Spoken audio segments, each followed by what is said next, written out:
Hello, my friends. It's John Petersen from the Arlington Institute, and it's great to have you with us. It's a beautiful sunny day here in Berkeley Springs, West Virginia, where we come to you from the Appalachian Mountains. And we're happy to have the chance to chat with you again on Quartet about some of the big issues that are associated with the extraordinary kind of change that we're all going through. And we start often with questions. We are happy to have everyone who wants to send along questions and comments about Quartet. You'll find the information at the Quartet page on the arlingtoninstitute.org. And this week, we really didn't have any questions. We had comments and we had a question, and kind of a suggestion. Pete Rocco sent in a note and said we should have a whole session that we work on solutions practical solutions relative to the extraordinary transition and how we get ready for that. Greg, you've been thinking about that, I think. But we've been asked for practical solutions that people can implement in their lives right now across a number of domains.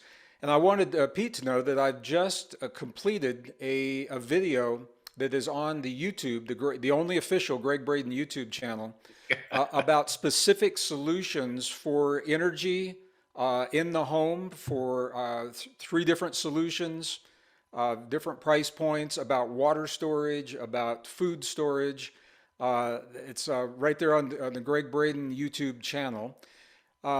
So we're talking about things that people can do to create resilience in their lives and the changes right now. These are less about global solutions and more about personal solutions for personal resilience, John.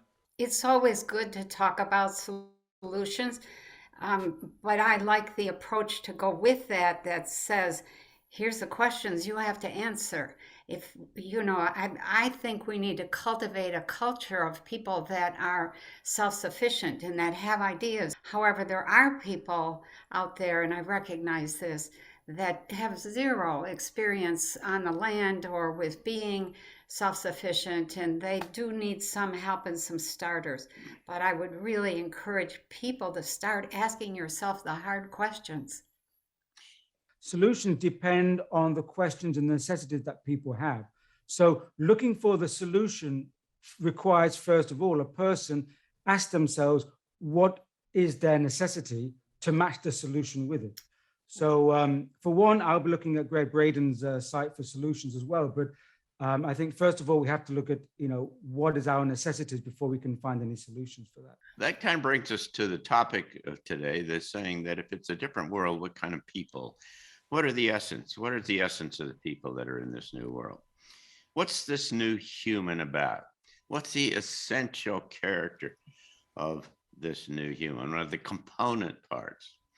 If you get a new world, the only way you get a new world is if you have the contributors to that new world see themselves in a different way and do things in a different way.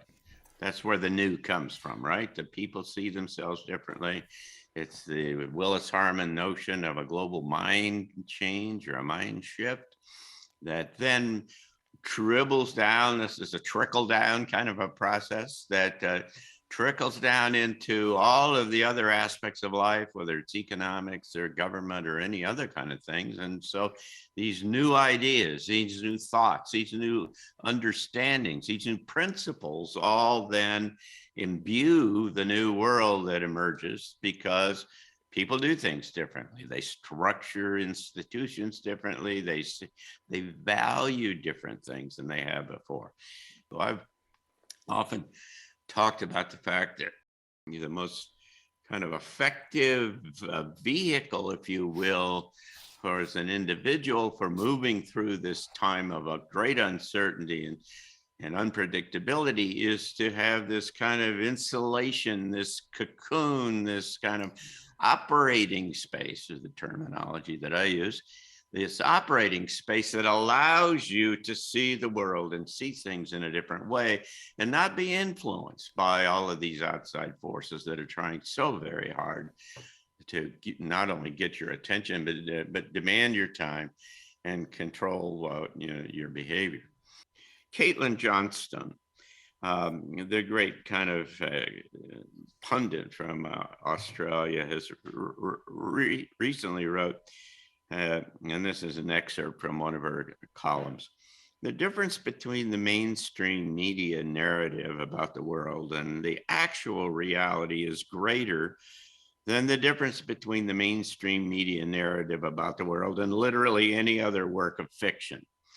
The point she's trying to make here is that that we have to see ourselves differently, that all of what we're surrounded with are all these efforts to essentially contrive an artificial kind of reality. And if you're going to get yourself through this, you got to see things differently. She says you've been lied to your entire life about your nation, your government, your nation's official enemies, your society, and your very self. Your brain and your senses were evolved to keep your evolutionary ancestors alive, not to tell you true things about the nature of reality. Your mistakes don't matter, and neither do anyone else's. I mean, she comes to this kind of conclusion. The self is an illusion, and all beliefs are false. The world is so much more beautiful than you realize. You are so much more beautiful than you realize. The world is secretly perfect. You are secretly perfect. You know, John, I've thought a lot about this in preparation for today. And one of the things that I just did was a look-see that said basically everything that we have been told about our world isn't real. Tell our listeners what a look-see is, please. It's a thing I do every month. I just look ahead and see what are the people of the United States having to deal with, not just the US, but really the world.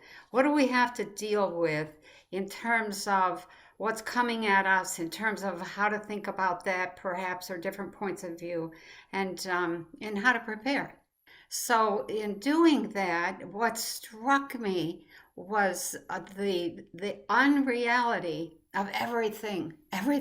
The government isn't real, the financial system isn't real, the food isn't real, and on and on and on. And what particularly hit me was the rise of movies, the rise of entertainment, the rise of this whole media thing as a way of, or an example of, how unreal we were being. So in reference to the question, what is that new human? First of all, he or she is real. And they see the world as it is, and they experience themselves as they are. It can't be just one or the other. It has to be the world plus, so that's worldview, plus self-image. What is it that makes up a new reality? It's the ability to hold a new vision. If you can't see what's real, how are you going to hold a new vision? It's being healthy and energetic enough to be able to pursue that vision. If you have a vision, but it's like way off there in the distance, and you're never going to get there, and you can't afford it, and you don't feel good, and you don't have the time and energy, then it ain't happening. So there's that. Then there's open and free communication among people that are in touch with what's real. There's a willingness to accurately assess conditions and potentials that people are enmeshed in. If you can't see what's happening, you aren't going to see the possibilities. You won't see the potentials. So in order to do that, the new human, him or herself, cannot be approaching patterns from a panicked, scattered energy. And they have to be able to assess correctly, which I just said. They have to be proactive rather than waiting to be saved. There's this thing about logic versus intuition. I think the best is when left brain, right brain, which is logic, intuition, work together. If your intuition says this and your logic says, no way, then you better be listening to that logic. There's a commitment to health. There's a deep, deep discernment instead of crowd thinking. The new human has an understanding of consciousness and how it works. And they also have a willingness to use it. And there's a whole bunch of things about consciousness that move us into what I call the place or the space beyond time, what you call an operating space, goes beyond time. If there's no such thing as time, or everything, I don't want to get too off in the weeds here, but if everything is frequency, and the answer to your question is this frequency over here, why would you think you have to wait for X number of steps to get to that resolve answer? Why not just go right to that frequency, right to that consciousness? Grab that answer, come back and apply it. That's moving beyond time. You don't wait for time to unfold the answer. You just go get it, or you create it. And to do that, you have to understand the nature of reality. The new human looks forward rather than backwards. The new human is resourceful, creative, steady, tolerant, fair. They're all the ethics. And lastly, well, not really lastly, but I'll end here. The new human is comfortable with other beings from elsewhere in the cosmos and recognizes that this is just one reality system among thousands of other reality systems up and down the scale. I think we don't want to focus necessarily on the biology, John, but it's all connected. And I think the new human begins with truthful, honest, and factual understanding of the nature of our existence and our relationship to the world around us.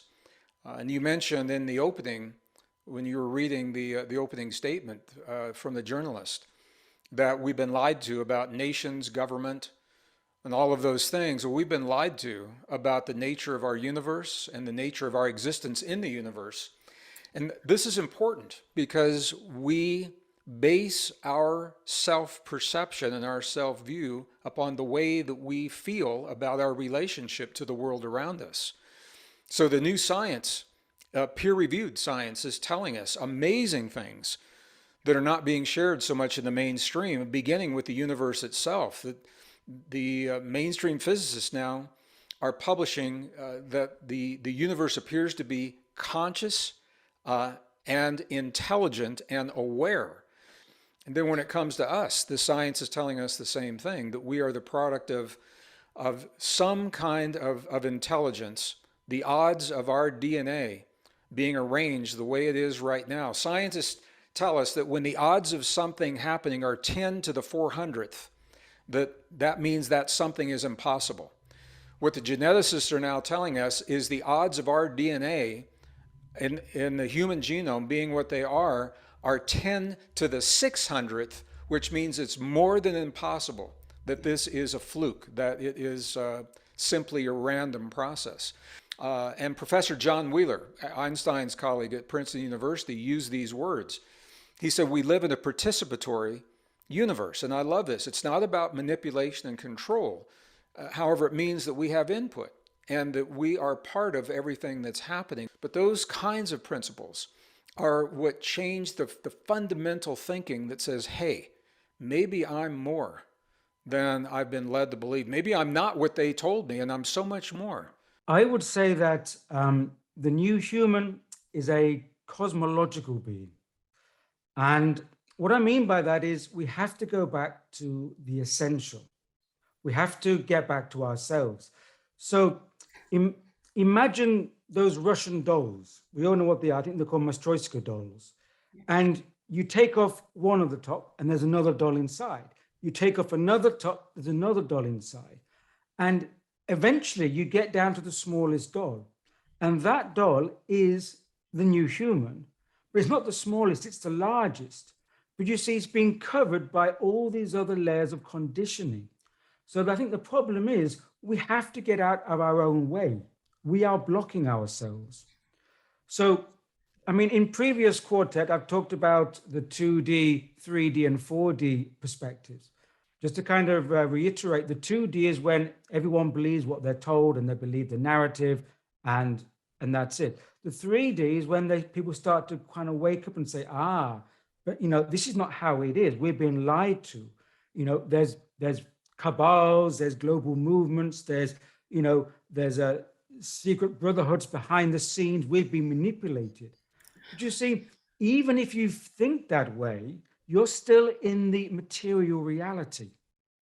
And the new human has to be beyond that, because the new human has to be everything where we're going to in a non-evolutionary way.